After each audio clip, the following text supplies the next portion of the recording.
Olá, bom dia a todos, tudo bem? Como é que vocês têm passado?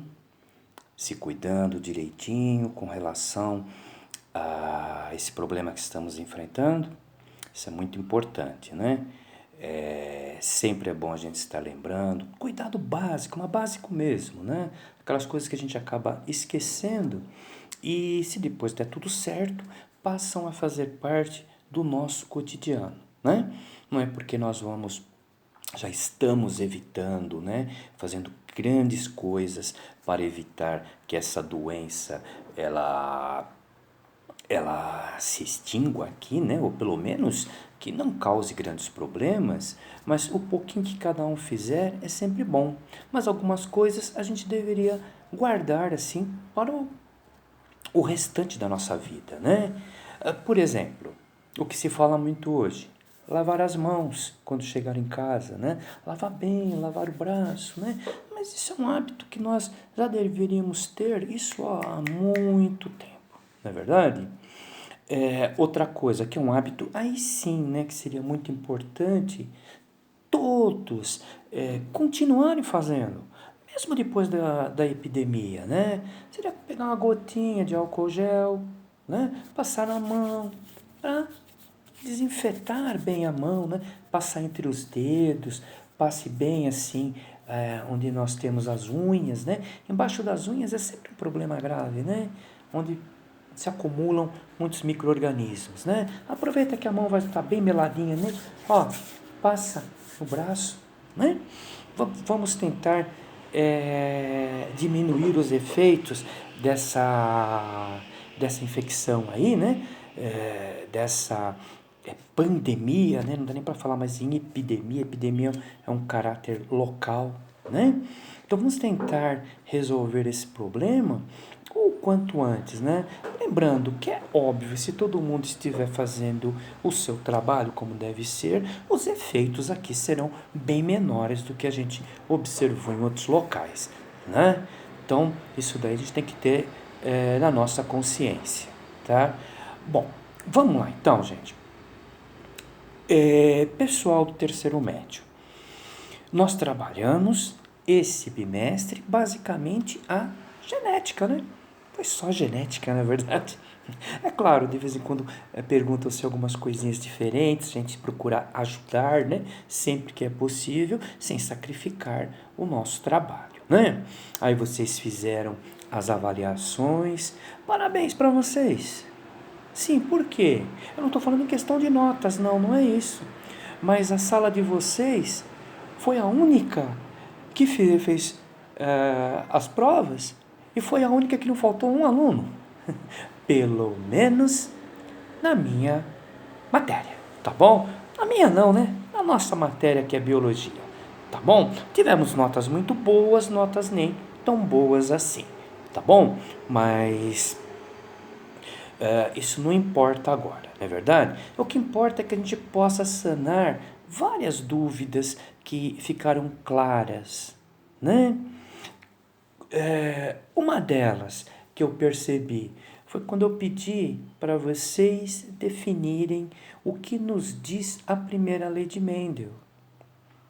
Vocês lembram que em todo o cruzamento eu falava para vocês, né? Que a gente pegava, vamos supor lá, o azão e azinho. É um genótipo, não é? O que é genótipo mesmo? É o conjunto de genes que condiciona a manifestação de uma característica. E são sempre dois, né? Por quê? Os cromossomos estão aos pares. Isso é importante a gente observar, né? Isso é importante a gente lembrar, né? Os cromossomos estão aos pares. Por isso eles são chamados de homólogos, né? E o que um cromossomo apresenta de genes, o outro apresenta para o mesmo caráter. Para não esquecermos, caráter é um conjunto de características.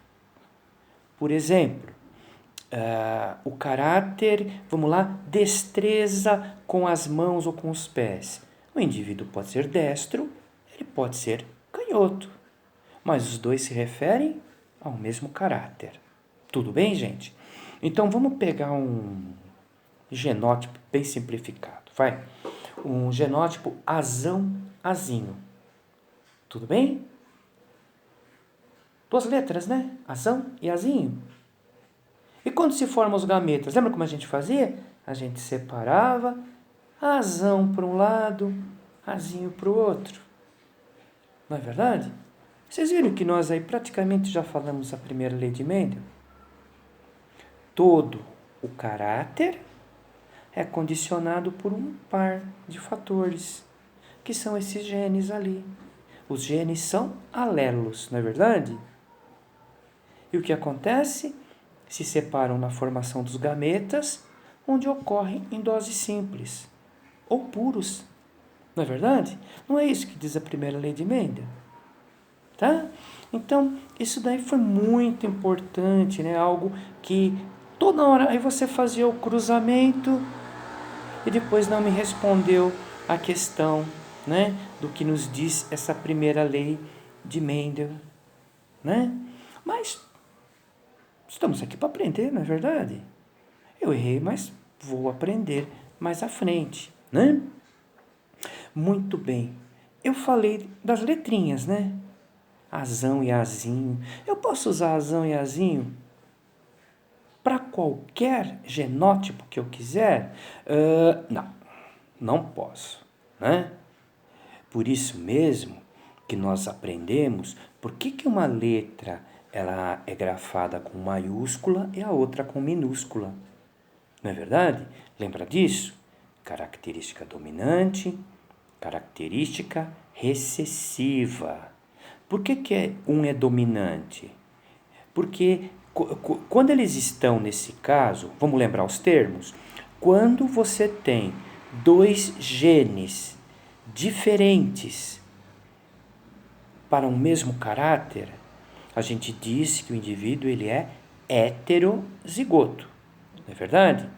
Se os dois genes forem iguais, ou seja, representados por duas letras maiúsculas ou por duas letras minúsculas, a gente diz que o genótipo é homozigoto. Homo quer dizer similaridade, igualdade, né?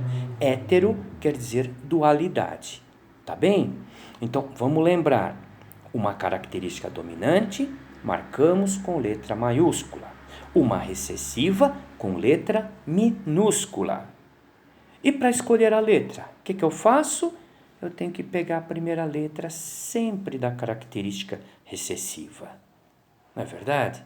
Então, vamos pegar a primeira letra da característica recessiva.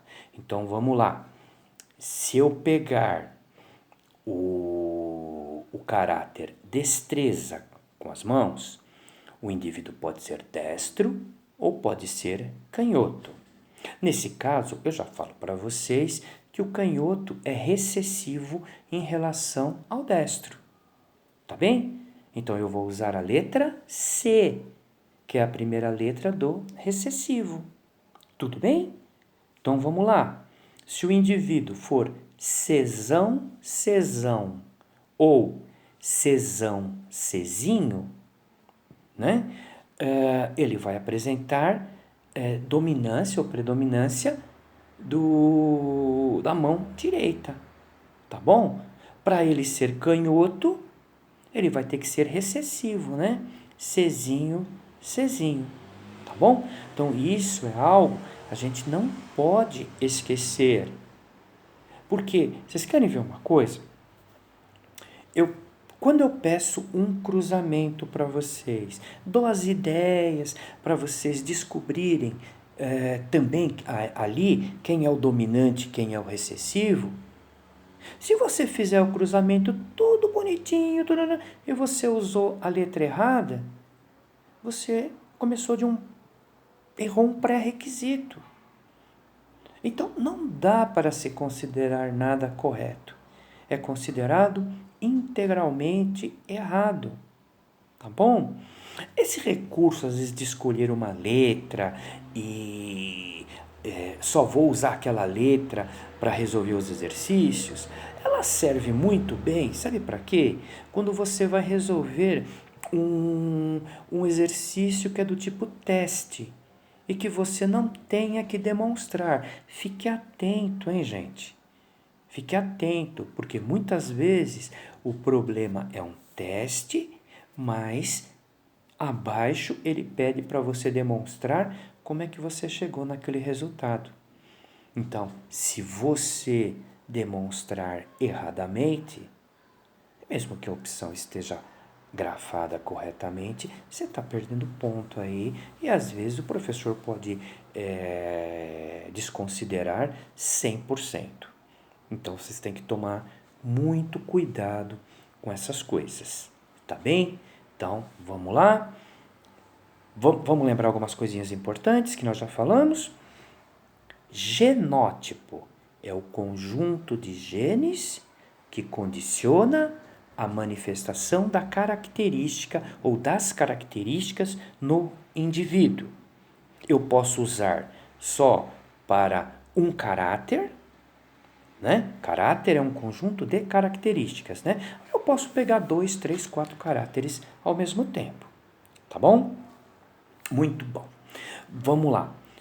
Característica, ela recebe um nome também específico, que é o fenótipo. Então, fenótipo é o conjunto das características apresentadas pelo indivíduo, tá bom? Que características? Qualquer uma características. Pode ser uma característica física, né? Olhos azuis, cabelo castanho, a orelha aqui, né, pessoal? O lóbulo solto, como é o meu caso. Agora tem pessoas que têm o lóbulo preso, né? A gente fala lóbulo aderente, né? São características aí. Então isso faz parte do fenótipo do indivíduo, tá bom? Agora, as características, elas podem ser fisiológicas. Por exemplo, um diabetes. Ah, meu pai é diabético, minha mãe é diabética, eu herdei isso deles. Isso daí é uma característica genética também, faz parte do teu fenótipo. E mesmo as questões comportamentais. Vocês sabiam que até isso é herdado? As questões comportamentais também são herdadas, tá? Às vezes a mesma forma de se expressar de seu pai, sua mãe, ou de repente de um dos avós, você se expressa do mesmo jeito, a mesma expressão, muitas vezes no rosto, né? Então a gente tem que tomar muito cuidado quando fala do fenótipo, né? É muita coisa, né, gente? Tá bom? Então vamos lá? Genótipo, fenótipo. O termo gene ou característica dominante, tá? É uma característica que sempre vai prevalecer, né? Ela estando num genótipo homozigoto ou no heterozigoto. Por isso mesmo ela é representada por uma letra maiúscula, né? A característica recessiva é aquela que vai se manifestar apenas em homozigose e ela é representada por letra minúscula. Tudo bem? Ah, só mais uma coisa. Se por acaso você for para uma praia, o que não é recomendado nos dias de hoje, né, gente? Tá? Você foi para a praia, você tomou bastante sol, a sua pele ficou bronzeada. Isso não é uma característica sua. Você conseguiu esse bronzeamento por meios externos, né? Ou a pessoa vai nessas máquinas de bronzeamento, fica com a pele bem bronzeada, aquela coisa toda, né? Isso daí não faz parte do seu fenótipo, né? Isso é uma fenocópia, tá bom? A cópia de um fenótipo, né? A mesma coisa a gente observa com tintura de cabelo, né? Aí eu pintei meu cabelo de loiro. Tem que ter, né? Eu quase não tenho aqui, né? Mas tudo bem, né? Eu pintei meu cabelo de loiro. Pintei meu cabelo de ruivo. Pintei meu cabelo de preto. Pintei de castanho. Sei lá, pintei de vermelho, de verde, de azul. Isso não faz parte do meu fenótipo. Isso é tudo fenocópia. Tá legal? A mesma coisa quando se pinta as unhas. Aquilo não faz parte do teu fenótipo, né? Isso é uma fenocópia, é uma imitação de um outro fenótipo. Tudo bem, gente? Então, relembramos fenótipo, relembramos genótipo, relembramos o que é uma característica dominante, o que é uma característica recessiva, como nós temos que escolher a letra, né, para representar os genótipos, é sempre a primeira letra da característica recessiva, tá?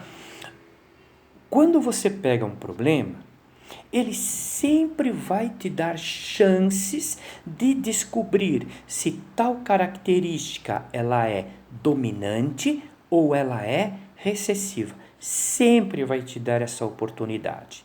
Tá bem? Então não precisa ficar ali preocupado. Não, sempre você vai ver isso. Ó, vou dar um exemplo, tá? Um indivíduo, eu vou pegar com coisa que nós já falamos aqui hoje, tá bom? Um indivíduo destro, ele se casa com uma mulher também destra e tem um filho canhoto. Tá bom? Primeira pergunta, qual é a característica dominante? Como você chegou a esse resultado? Vamos pensar, vamos usar só a lógica, gente, tá? Se eu admitir que canhoto é uma característica dominante, coisa errada, né? Mas, de repente, eu estou querendo saber, eu não sei a matéria direito, né?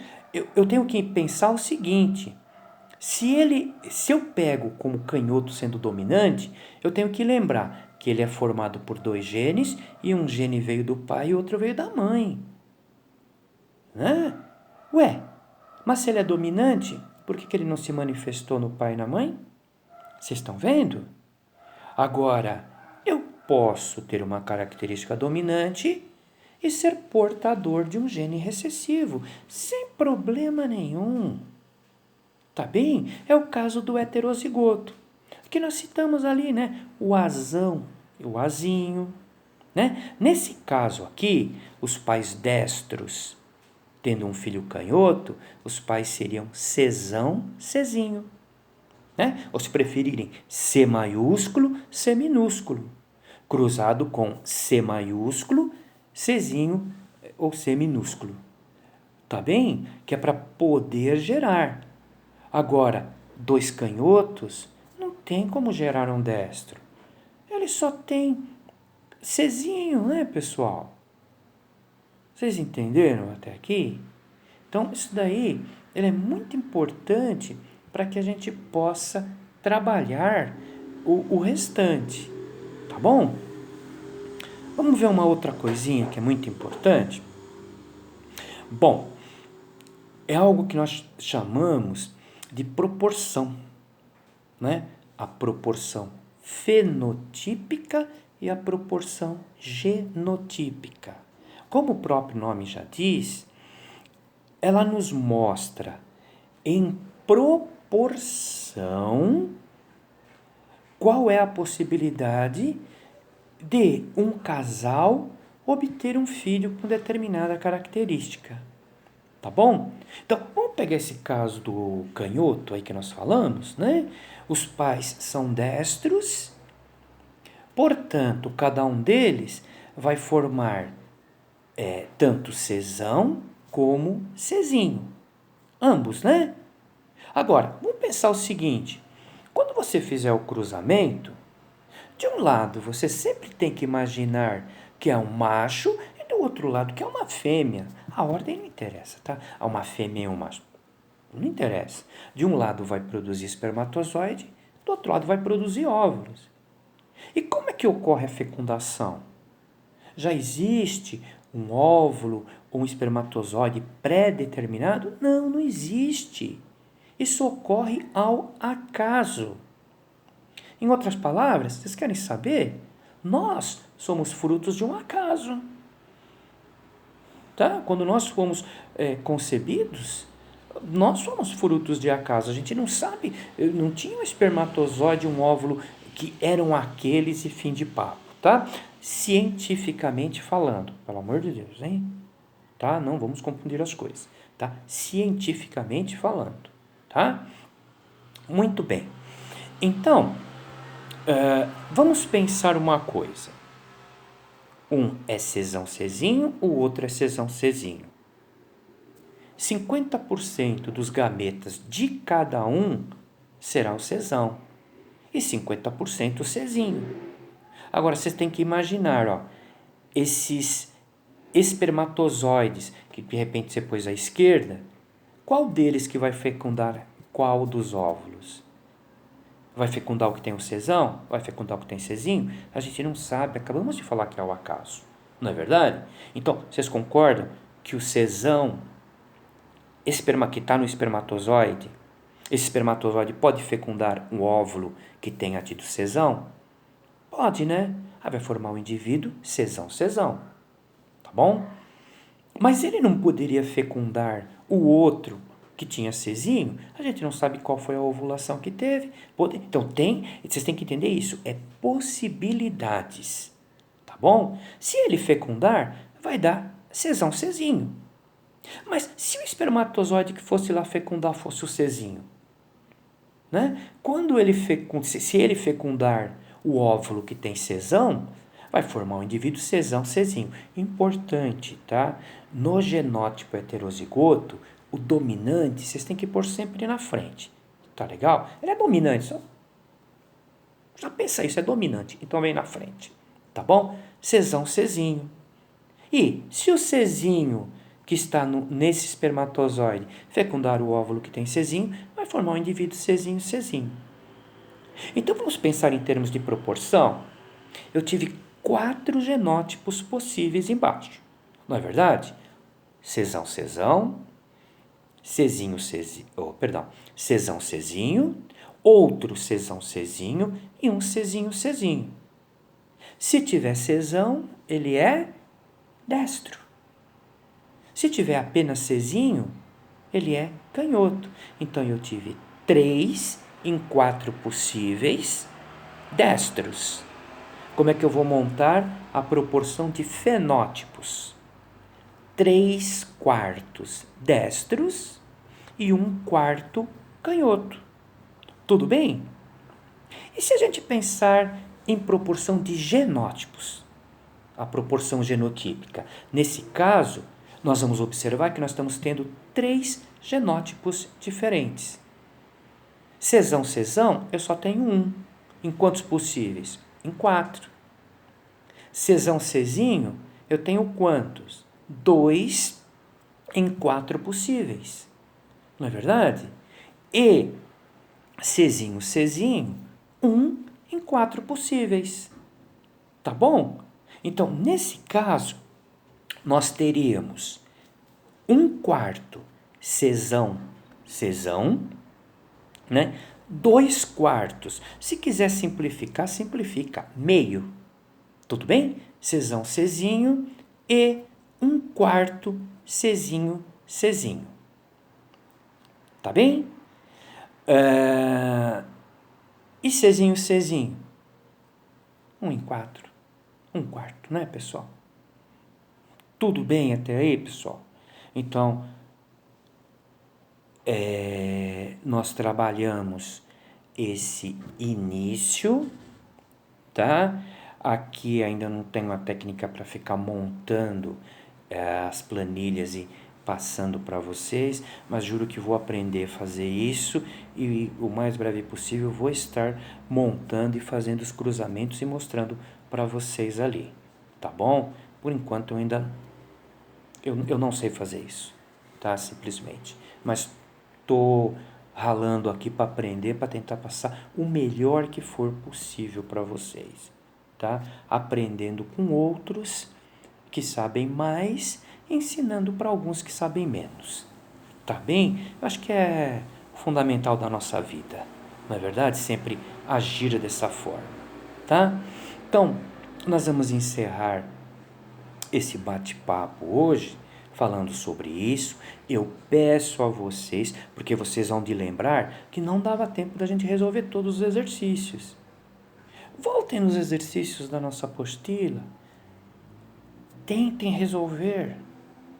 Ah, professor, eu tentei e não consegui. Não conseguiu? Passa pra gente. Eu explico para vocês. Aqui de uma forma um pouquinho mais difícil para explicar, mas eu explico, gente. Tá bom? Sem problema nenhum, com toda a paciência que vocês já conhecem que eu tenho para isso. Tá bom? Então, pessoal, um bom dia para vocês. Fiquem com Deus e vamos nos cuidar, né? Isso é importante. Tá bom? Um abraço e até breve, pessoal.